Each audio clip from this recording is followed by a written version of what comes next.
নমস্কাৰ এই মুহূৰ্তত আহি পৰিছে ৰাজ্যবাসীৰ কাৰণে এটা বিগ ব্ৰেকিং নিউজ আজি হৈছে 14 অক্টোবৰ আৰু এনে ধৰণৰ খবৰবোৰ প্ৰতিদিনে চাই থাকিবৰ কাৰণে চেনেলটো সাবস্ক্ৰাইব কৰিবলৈ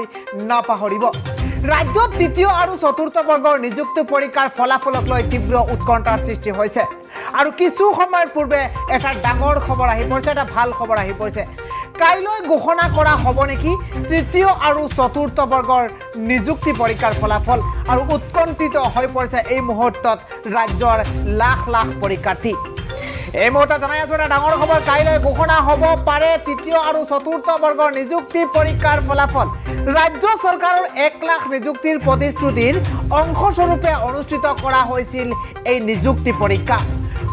26,000 পদৰ বাবে পৰীক্ষাত বহিছিল প্ৰায় 14 লাখ প্ৰাৰ্থী উল্লেখযোগ্য যে 21 আগষ্টত চতুৰ্থ বৰ্গৰ 28 আগষ্টত তৃতীয় বৰ্গৰ নিযুক্তি পৰীক্ষা অনুষ্ঠিত হৈছিল আৰু কটকটীয়া নিৰাপত্তাৰ মাজেৰে অনুষ্ঠিত কৰা হৈছিল সেই নিযুক্তি পৰীক্ষা এই পৰীক্ষাক লৈ বিতৰ্কৰ সৃষ্টি হৈছিল এই পৰীক্ষা কেন্দ্ৰিক নিযুক্তিৰ নামত ধনৰ লেনদেন হোৱাৰ গুৰুতৰ অভিযোগ তুলিছিল বিক্টুৰ দাস নামৰ এজন লোকে যাৰ ফলত গ্ৰেপ্তাৰ হ'বলগীয়া হৈছিল বিক্টুৰ দাস অৱশ্য পিছত জামিনত মুক্তি পাইছিল বিক্টুৰ দাসে আৰু কিছু সময়ৰ পূৰ্বে এটা ভাল খবৰ আহি পৰিছে কিয়নো কাইলৈ ঘোষণা হ'ব পাৰে তৃতীয় আৰু চতুৰ্থ বৰ্গৰ নিযুক্তি পৰীক্ষাৰ ফলাফল ৰাজ্যজুৰি এতিয়া চৰ্চাৰ বিষয় হৈ পৰিছে আৰু উৎকণ্ঠিত হৈ পৰিছে ৰাজ্যখনৰ লাখ লাখ পৰীক্ষাৰ্থী